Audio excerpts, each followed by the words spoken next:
Friend ನಮಸ್ತೆ ಅಸ್ಸಲಾಂ ವಾಲೇಕುಂ. ಸಮರ್ ಶಿಫಾನ್ ಐಟಮ್ ತಗೊಬಂದಿನಿ. ಒಂದೊಂದ್ ಪೀಸ್ ನೋಡಿ ಯಾವ ತರ ಇರುತ್ತೆ ಅಂತ. ಎಲ್ಲ ಫುಲ್ ಪ್ರೀಮಿಯಂ ಕ್ವಾಲಿಟಿಯಲ್ಲಿ ಏನು ಕಾಂಪ್ರಮೈಸ್ ಇರಲ್ಲ. ಎಲ್ಲ summer quality. 70 piece 70 colour 70 design ಬರುತ್ತೆ ನಿಮ್ಗೆ. 75 ರೂಪಾಯಿಗೆ ಮಾತ್ರ.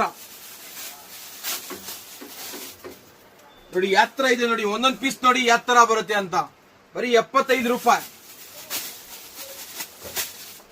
ಅದು ಸಮರ್ ಐಟಮ್. ಇದು ಕ್ವಾಲಿಟಿ ನೋಡ್ಕೊಳ್ಳಿ, ಪ್ರೀಮಿಯಂ ಕ್ವಾಲಿಟಿಯಲ್ಲಿ ಏನು ಕಾಂಪ್ರಮೈಸ್ ಇರಲ್ಲ ನಿಮ್ಗೆ. ನಮ್ಮ ಅಂಗಡಿ ಲೊಕೇಟ್ ಆಗಿರೋದು ಮೆಜೆಸ್ಟಿಕ್ ಬಸ್ ಸ್ಟ್ಯಾಂಡ್ ಅಪೋಸಿಟ್ ಇರುತ್ತೆ. ಸ್ಕ್ರೀನ್ ಅಲ್ಲಿ ನಂಬರ್ ಇರುತ್ತೆ, ಆ ನಂಬರ್ ಕಾಲ್ ಮಾಡಿ ಗೈಡ್ ಮಾಡ್ತೀನಿ. ಫುಲ್ ಕಲರ್ಫುಲ್ ಐಟಮ್ ಯಾವ ತರ ಇರುತ್ತೆ ನೋಡಿ. ಒಂದೊಂದ್ ಪೀಸ್ ಅಬ್ಸರ್ವ್ ಮಾಡಿ ಯಾವ ತರ ಇರುತ್ತೆ. ಬರೀ ಹೋಲ್ಸೇಲ್ ಮಾತ್ರ ಇದು, ರಿಟೇಲ್ ಯಾವ್ದು ಕಾರಣಕ್ಕಿಲ್ಲ. ಒಂದೊಂದ್ ಪೀಸ್ ನೋಡಿ ಯಾವ ತರ ಬರುತ್ತೆ. ಪ್ರೀಮಿಯಂ ಕ್ವಾಲಿಟಿಯಲ್ಲಿ ಏನು ಕಾಂಪ್ರಮೈಸ್ ಇರಲ್ಲ. ಅದು ಎಲ್ಲಿ ಎಕೆ ಫ್ಯಾಷನ್ ಅಲ್ಲಿ ಮಾತ್ರ ಸಿಗೋದು ಈ ತರ ಕ್ವಾಲಿಟಿ, ಈ ತರ ಐಟಮ್. Full premium quality. ಮತ್ತೆ ಸ್ಟುಡಿಯೋ